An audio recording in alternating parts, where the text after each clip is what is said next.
Monsieur le Premier ministre, depuis des mois, des manifestations mobilisent nos forces de l'ordre. Des policiers et des gendarmes ont été blessés et il convient de dénoncer ces violences et ces dégradations commises par des personnes irresponsables, totalement étrangères au mouvement des Gilets jaunes. Pourtant, la plupart des victimes de ces violences se trouvent du côté des manifestants. Alors que des solutions moins coûteuses financièrement et épargnant les dommages humains étaient possibles dès le mois de novembre pour faire cesser les manifestations, vous avez choisi de laisser pourrir la situation qui a dégénéré au fil des semaines.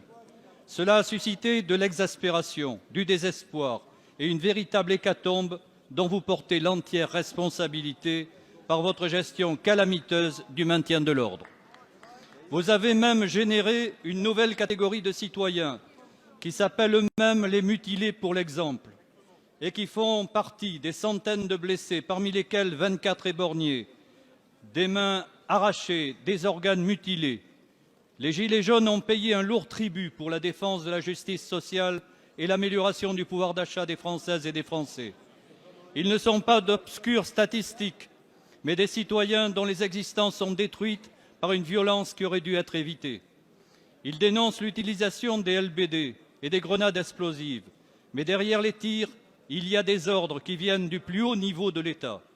Ce ne sont d'ailleurs pas les propos de Laurent Nunez, secrétaire d'État à l'Intérieur, qui vont nous rassurer sur la façon dont vous traitez vos oppositions. Je cite : « Ce n'est pas parce qu'une main a été arrachée, parce qu'un œil a été éborgné que la violence est illégale. » Alors, Monsieur le Premier ministre, allez-vous décider l'arrêt de l'utilisation des armes dangereuses et inefficaces pour maintenir l'ordre? Et surtout, quand allez-vous adopter une stratégie de maintien de l'ordre qui garantit le droit de manifester et ne criminalise pas les mouvements sociaux? Merci, Monsieur le député. La parole est à Monsieur Christophe Castaner, ministre de l'Intérieur. Monsieur le Président, Mesdames, Messieurs les députés, Monsieur le député, depuis le 17 novembre, 49 267 manifestations ou occupations, le plus souvent illégales, du domaine public ont eu lieu. Et hélas, trop souvent, elles ont donné lieu à des violences urbaines, des attroupements, voire des émeutes. Voilà la réalité à laquelle nos forces de l'ordre ont dû faire face. Et elles ont fait face en subissant de violentes agressions. Et vous avez évoqué, Monsieur le député, cette réalité-là.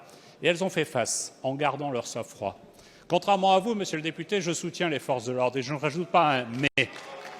Parce que je pense qu'au quotidien, elles sont présentes et qu'à chaque fois, Monsieur le député, elles s'engagent. Et je pense, Monsieur le député, que la République leur doit une reconnaissance toute particulière.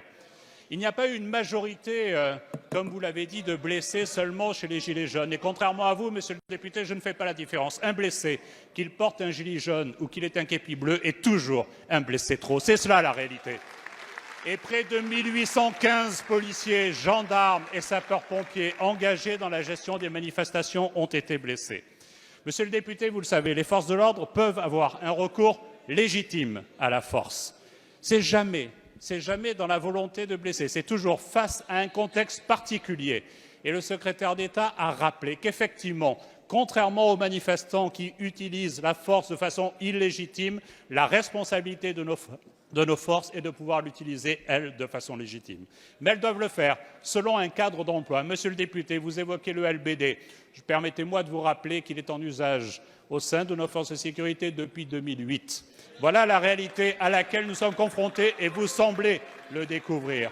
Mais elles doivent en faire un usage proportionné et conformément à la doctrine. Et contrairement, hélas, trop souvent aux agressions dont nos forces subissent, quand il y a des blessés dans les manifestants, il y a systématiquement un signalement, une enquête judiciaire est ouverte et le procureur de Paris a eu l'occasion de s'exprimer sur ce sujet. Merci, Monsieur le ministre.